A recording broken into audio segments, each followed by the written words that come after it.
कसे आहात सगळे? Baking tips and tricks for बिगिनर्सच्या पार्ट 3 मध्ये तुमचं स्वागत आहे. आज आपण बघणार आहोत मायक्रोवेव्ह आणि ओटीजी ओव्हन यातला फरक. खूप जणांचे खूप प्रश्न असतात कुठलीही रेसिपी शेअर केल्यावर की ही मायक्रोवेव्ह मध्ये बनेल का की ओटीजी मध्ये बनेल का, मग ही गॅसवर बनेल का. आज आपण काय करूयात, दोन्ही मधला फरक जाणून घेऊयात. त्यानुसार तुम्ही ठरवू शकता कुठली रेसिपी कुठे कशी बनते, काय फरक होतो. एकच रेसिपी दोन्ही ह्या मशीन्स मध्ये बनवू शकते, पण त्यामधला काय काय फरक आहे हा तुम्हाला एकदा ह्याचं काम आणि ह्याचं काम समजलं की नक्की लक्षात येईल. तर मग आता आपण सुरुवात करूया. पहिले आपण सुरुवात करूया ओटीजी पासून. ओटीजी ओव्हन आधी ना मित्रांनो मैत्रिणींनो, ह्यातला फरक लक्षात घ्या की ह्याच्या दोन्हीची काम करण्याची पद्धत वेगळी वेगळी आहे.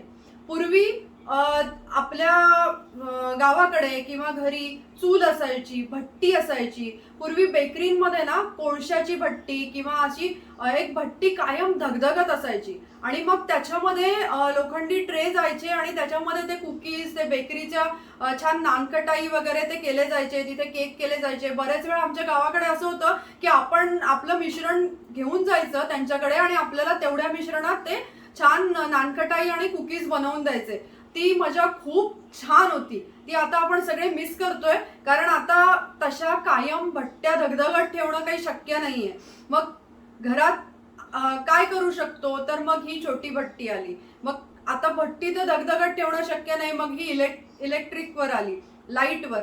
आता ह्याच्यामध्ये सेम प्रोसिजर वापरली असते की आतमध्ये कॉइल्स असतात आणि त्या कॉइल्स तुम्ही जेव्हा ऑन करता, ओव्हन ओटीजी ज्याला म्हणतात ते जेव्हा तुम्ही ऑन करता तेव्हा त्या कॉइल तापतात आणि त्या कॉइल तापून काय होतं, आतमध्ये हीट निर्माण होते, भट्टी सारखी हीट निर्माण होते. आपल्याला टेम्परेचर सेट करता येतं, तुम्हाला किती टेम्परेचर पाहिजे कुठल्या रेसिपीला, मग त्यानुसार तुम्ही जेव्हा ते टेम्परेचर सेट करता त्या टेम्परेचरची हीट आतमध्ये त्या कॉइल तापल्यामुळे जनरेट होते आणि मग ही जी आपली घरगुती इलेक्ट्रिक भट्टी आहे लाईटवर चालणारी, त्याच्यात आपण ती गोष्ट बेक करतो, म्हणजे भाजतो.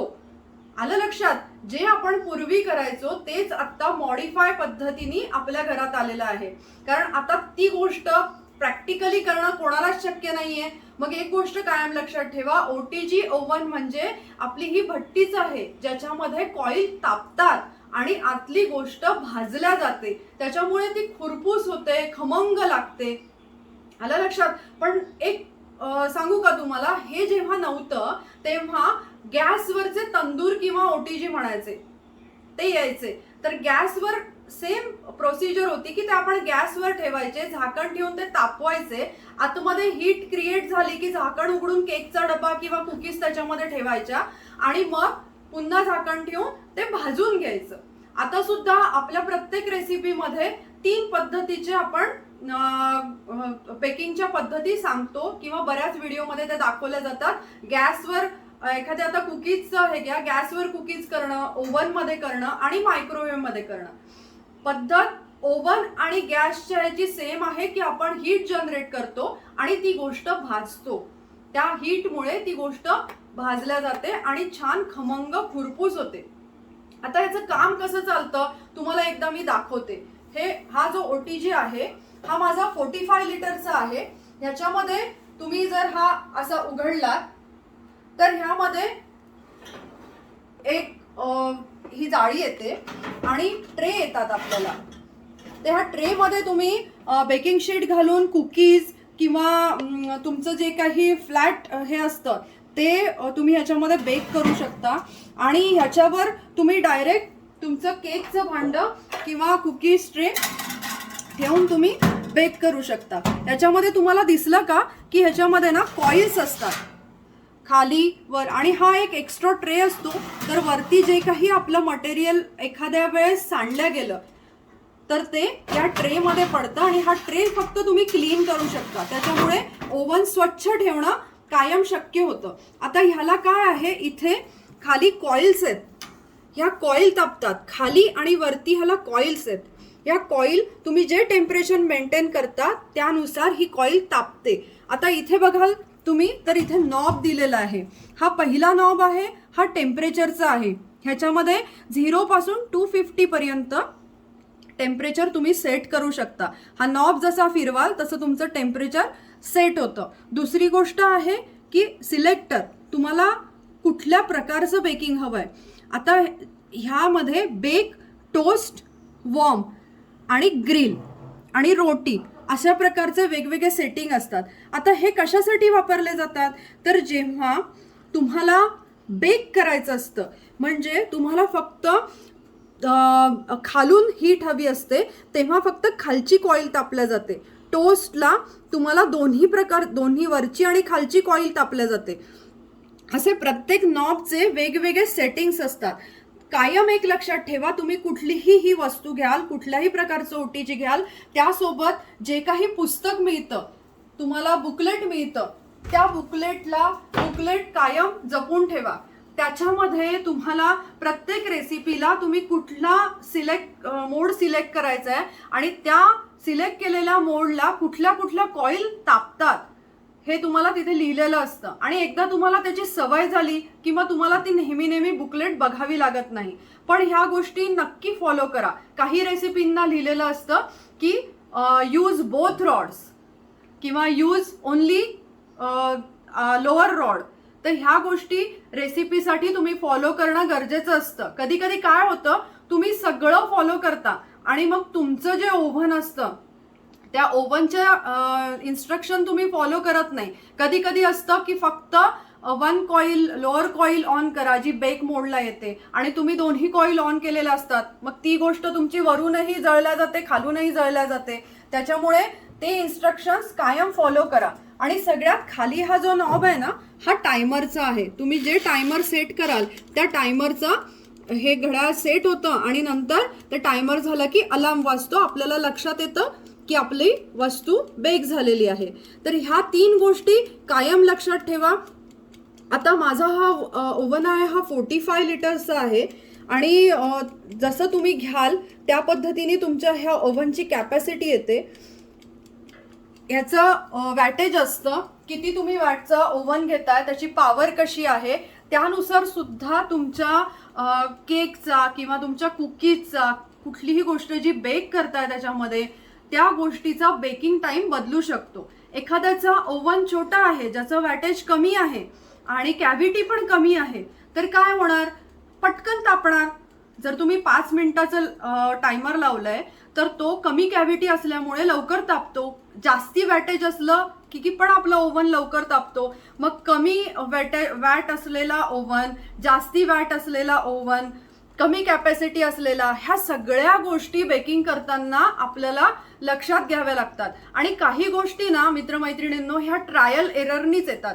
परफेक्ट तुमच्याकडे, माझ्याकडे ही गोष्ट आहे, तुमच्याकडे वेगळी गोष्ट आहे. मी तुम्हाला डिटेल रेसिपी लिहून दिली, डिटेल त्याचं टेम्परेचर लिहून दिलं, तरी तुमच्याकडे असणाऱ्या वस्तूमध्ये ओटीजी मध्ये ती गोष्ट बेक होताना तुम्हाला थोडीशी ट्रायल एरर करावी लागते. आता मी जर सांगितलं 10 मिनिटाचा बेकिंग टाइम आहे, तर तुम्ही तो 8 मिनिटं आधी तुमच्या ह्याच्यात लावून ती गोष्ट, केक असेल तर ते टूथपिक घालून चेक करणं गरजेचं असतं. एकदा तुम्हाला अंदाज आला की आपल्या ओटीजी मध्ये ह्या गोष्टीला किती वेळ लागतो, तर तुमची ती कॅल्क्युलेशन सेट होतात. पण हे तुम्हालाच ट्रायल एरर करावं लागतं. मग तुमची जर वस्तू बिघडली तर त्या रेसिपीमध्ये दोष नसतो.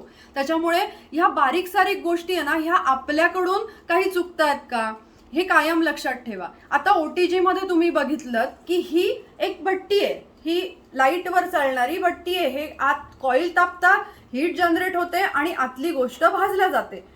आता ह्याचा काहीच संबंध मायक्रोवेव्ह मध्ये नसतो. जेव्हा आपण मायक्रोवेव्ह घेतो, पहिले फक्त मायक्रोवेव्ह आले. मायक्रोवेव्ह म्हणजे काय, त्या नावातच आहे की ते मायक्रोवेव्ह असतात. इथे तुमची कॉईल तापून भट्टीसारखी हीट जनरेट होते ओटीजी मध्ये. पण जेव्हा तुम्ही मायक्रोवेव्ह वापरता तिथे कुठल्याही प्रकारची कॉईल नसते, कुठल्याही प्रकारची भट्टी नसते. तिथे काय होतं तर वेव्स क्रिएट होतात आणि त्या वेव्स त्या अन्नामध्ये जाऊन ते अन्न शिजवतात. आता दोन गोष्टीतला फरक लक्षात घ्या मित्रमैत्रिणींनो. इकडे गोष्ट भाजल्या जाते आणि इकडे गोष्ट शिजते. ह्या दोन गोष्टींमध्ये फरक आहे. मायक्रोवेव्ह मध्ये त्या वेव्स जेव्हा तुमच्या अन्नामध्ये जातात तेव्हा त्या अन्नाचा कण फुलतो आणि तो शिजला जातो. त्याच्यामुळे बेकिंग सारखा खुरपूस आणि खमंग इफेक्ट तुम्हाला मायक्रोवेव्ह मध्ये येत नाही. मग पूर्वी फक्त मायक्रोवेव्ह आले आणि लोकांना बेकिंग करायसाठी OTG वेगळे विकत घ्यायला लागत होते. मग आता जागेचा प्रश्न, आवड तर वाढली आहे हल्ली, बेकिंगची आवड वाढल्यानंतर मग काय त्याच्यामध्ये मॉडिफाय झालं की त्या मायक्रोवेव्ह मध्येच त्यांनी पुन्हा कॉईल पण दिल्या आणि एक कन्व्हेक्शन मोड दिला. हा कन्व्हेक्शन मोड म्हणजे तुमचा OTGच त्याच्यामध्ये सुरू होतो. त्याच्यामध्ये त्यांनी वेव्ह पण दिल्या आणि कॉईल पण दिल्या, पण तो तुम्हाला मोड सिलेक्ट करावा लागतो. जेव्हा तुम्ही नॉर्मली मायक्रोवेव्ह ऑन करता तेव्हा तुमचं मायक्रोवेव्हच ऑन होतो आणि त्या वेव्हजनीच तुमचं आतलं अन्न शिजतं. आपण आता आत बघूया मायक्रोवेव्हच्या आतमध्ये कशी सिस्टीम आहे. तर मायक्रोवेव्हच्या आत इथे एक काचेची प्लेट असते आणि आतमध्ये कुठलीही कॉईल नसते. ही प्लेट सुरू केल्यानंतर गोल गोल फिरते आणि ह्याच्यामध्ये तुम्ही जे काही अन्न ठेवता ते ह्या वेव्हजनी ते शिजल्या जातं. इथे मोड्स असतात की तुम्ही मायक्रोवेव्हला high power, low power, medium high, defrosting जे काही तुम्ही वापराल ते वापरू शकता. आता ह्या मायक्रोवेव्हला कन्व्हेक्शन मोड सुद्धा आहे, म्हणजे मी हा मायक्रोवेव्ह माझा बेकिंगसाठी पण वापरू शकते. जेव्हा तुम्ही कन्व्हेक्शन मोड ऑन करता तेव्हा तुमचा वेव्हचा जो सेक्शन असतो तो बंद होतो आणि ह्यातल्या कॉईल तापायला लागतात. आता जेव्हा तुम्ही ह्या कन्व्हेक्शन मोडसाठी हे ओव्हन वापरता तेव्हा तुम्ही कुठलंही मेटलचं भांडं ह्यामध्ये वापरू शकता. पण जेव्हा तुम्ही मायक्रोवेव्ह वापरत असता तेव्हा तुम्हाला ह्यामध्ये कुठल्याही प्रकारचं मेटल ठेवून चालत नाही. का तर त्या ज्या वेव्स असतात त्या मायक्रोवेव्ह त्या मेटलला धडकून तिथे स्पार्क निर्माण होतो आणि तुमचं मायक्रोवेव्ह बंद पडू शकतं किंवा आवाज होतो आणि स्पार्किंग होतं. त्याच्यामुळे ह्याच्या इन्स्ट्रक्शनमध्ये किंवा कायमसाठी एक लक्षात ठेवा की मायक्रोवेव्हमध्ये तुम्ही मायक्रोवेव्ह सेफ किंवा काही सिलिकॉनची जी भांडी येतात की जी मायक्रोवेव्हसाठी पण चालतात ही तुम्ही वापरू शकता. आणि काही मटेरियल असे येतात की जे मायक्रोवेव्हसाठी तुम्ही वापरू शकता. आणि ज्या ज्या गोष्टींना लिहिलेलं असतं की हे मायक्रोवेव्ह सेफ आहे त्या गोष्टी तुम्ही ह्याच्यासाठी वापरू शकता. मायक्रोवेव्ह मोडला तुम्ही कुठल्याही प्रकारचं मेटल वापरून चालत नाही. पण जेव्हा ह्याला तुम्ही कन्व्हेक्शन मोडमध्ये कन्वर्ट करता तेव्हा कुठल्याही प्रकारचं मेटल तुम्ही ह्यासाठी वापरू शकता, पण कंपल्सरी ते कन्व्हेक्शन मोडला पाहिजे. मग ह्यामध्ये तुम्ही कुकीज पण बेक करू शकता, केक पण करू शकता, पण कन्व्हेक्शन मोडला. आता ह्याच्यामध्ये बेक होण्याचा आणि ह्याच्यामध्ये बेक होण्याचा फरक काय आहे. तर ह्यामध्ये जर मी तुम्हाला सांगितलं की 180 डिग्रीला तुम्ही 160 डिग्रीला और 180 डिग्रीला तुम्ही ओव्हन मध्ये OTG मध्ये एखादा केक किंवा कुकीज बेक करा, तर ह्याचं आणि ह्याचं टेम्परेचर 20 डिग्रीनी चेंज होतं. जर तुम्ही हे 160 डिग्रीला घेणार असाल तर तुम्हाला हे 180 डिग्री ठेवायला लागतं. 180 डिग्रीला तुमचं कन्व्हेक्शन मोडला तुम्ही तुमचं कन्व्हेक्शन मोडला मायक्रोवेव्ह सेट करावा लागतो. हा थोडासा डिफरन्स असतो एकच रेसिपी असली तरी ओव्हन मध्ये आणि मायक्रोवेव्ह मध्ये बेक करताना. आता मायक्रोवेव्ह मध्ये केक होतात, मायक्रोवेव्ह मध्ये बेकिंग होतं, पण त्यांच्या इन्स्ट्रक्शन्स फॉलो करून. त्यामुळे पुन्हा एकदा मी सांगेन, ह्या सोबत येणारं जे बुकलेट असतं, जी माहितीपूर्ण गोष्टीचं पुस्तक असतं ते कायम हँडी ठेवा. तुम्हाला पटकन सापडेल असं ठेवा आणि त्यानुसार तुम्हाला त्या मोडला कुठली कॉईल ऑन होते, त्या मोडला किती टेम्परेचर सेट होतंय, ह्या गोष्टी तुम्हाला त्या पटकन बघता येतील. आता काही जे मायक्रोवेव्ह असतात त्यांना फक्त टेम्परेचर तुम्हाला कळत नाही, डिजिटली येत नाही, फक्त नॉब असतो मीडियम हाय लो. मग त्यावेळेस अगदी बेसिक जे मायक्रोवेव्ह होते त्याला असे नॉब होते की ज्याला आकडे येत नव्हते. इथे जो डिस्प्ले येतो, इथे डिजिटल डिस्प्ले येतो, तो काही येत नव्हता. मग कसं काय ओळखणार तुम्ही की मीडियमचं तुमचं किती आहे, लोचं तुमचं टेम्परेचर किती आहे? मग त्यासाठी तुम्हाला जे मार्केटमध्ये थर्मोमीटर मिळतं ते घ्यावं लागतं आणि मीडियमला ते थर्मोमीटर आत ठेवायचं कन्व्हेक्शन मोडला आणि चेक करायचं की मीडियम किंवा लोला जे काही तुमचं थर्मोमीटरला टेम्परेचर आलंय तर ते तुम्ही लिहून ठेवायचं. अशा प्रकारे तुम्ही तुमच्या मायक्रोवेव्हचं टेम्परेचर सेट करून ठेवू शकता आणि मग तुमच्या रेसिपी चुकत नाही. आता मायक्रोवेव्ह आणि ओव्हन ह्याविषयीचं तुमचं बऱ्यापैकी ज्या काही शंका असतील त्या दूर झाल्या असतील आणि अजूनही तुमचे काही प्रश्न असतील तर तुम्ही नक्की विचारा. दोन्ही गोष्टी तुम्ही तितक्याच व्यवस्थितरित्या वापरू शकता. कायम ह्या गोष्टी स्वच्छ ठेवा. ओव्हन तर तुम्ही ओल्या कापडाने छान पुसून सगळे आतल्या वस्तू किंवा आतले चारी बाजूच्या त्याच्या तिन्ही बाजूच्या भिंती व्यवस्थित स्वच्छ करू शकता. मायक्रोवेव्हला काय होतं, आतमध्ये एक प्रकारची नेट असते तर तुम्ही आतून ती स्वच्छ करू शकत नाही. मग मायक्रोवेव्ह कसा स्वच्छ करायचा, तर एक मायक्रोवेव्ह सेफ बाउल घ्यायचा, त्यामध्ये पाणी घ्यायचं, त्यामध्ये अर्धी लिंबाची फोड टाकायची आणि 2 मिनिटासाठी किंवा 3 मिनिटासाठी मायक्रोवेव्ह ऑन करायचा. त्यांनी काय होतं, ते लिंबाच्या फोडीमुळे जे पाणी उकळलं जातं त्या फ्यूम्स सगळ्या त्याची वाफ आतमध्ये जाते आणि आतमध्ये जे काही चिकट अडकलेलं असतं, चिकटलेलं असतं ते सगळं लूज होतं. मग काय करायचं, एखादं वाईप किंवा एखादा कापड घेऊन ते अलगद पुसून घ्यायचं. त्यामुळे काय होतं, आतमधला मायक्रोवेव्ह आपल्याला पूर्ण स्वच्छ करता येतो आणि त्यातल्या आतली काचेची प्लेट कायम स्वच्छ ठेवा. आधीच्या गोष्टीचं सांडलेलं त्याच्यावर जर खरकट असेल तर पुढच्या बेकिंगच्या वेळेस त्याचा वास त्या दुसऱ्या अन्नाला लागतो. त्याच्यामुळे कायम तुमच्या बेकिंगच्या ज्या काही गोष्टी असतात त्या सगळ्या स्वच्छ ठेवा. आता ओव्हन आणि मायक्रोवेव्ह वापरताना एक कायम आपल्या सोबत असायलाच पाहिजे अशी गोष्ट म्हणजे ही हातात घालायचा ग्लोव्ज. कारण ही भट्टी किंवा हे ओव्हन खूप तापलेलं असतं, ह्यामधलं सुद्धा भांडं खूप तापलेलं असतं. त्याच्यामुळे कायम चांगल्या क्वालिटीचं हा जो ओव्हन ग्लोव्ज असतो हा कायम घ्या आणि एक नॅपकिन ही कायम सोबत ठेवा आणि छानपैकी तुमचं बेकिंग करा. परफेक्ट टेम्परेचर, परफेक्ट मोड हा सिलेक्ट केलात तर तुमची कुठलीच रेसिपी कधीच चुकणार नाही. मित्रमैत्रिणींनो, माझ्या परीने मी तुमचं बऱ्यापैकी शंकांचं निरसन करण्याचा प्रयत्न केलाय. मला जे नॉलेज होतं ते तुमच्यापर्यंत पोहोचवण्याचा प्रयत्न केला. अजून तुम्हाला कुठल्या गोष्टी माझ्याकडून माहिती हवी असेल तर नक्की सांगा, कमेंट बॉक्समध्ये लिहा. माझा हा व्हिडिओ तुम्हाला आवडला असेल तर नक्की लाईक करा, तुमच्या मित्रमैत्रिणींमध्ये, तुमच्या नातेवाईकांमध्ये शेअर करा आणि माझ्या चॅनलला सबस्क्राईब करायला विसरू नका. धन्यवाद.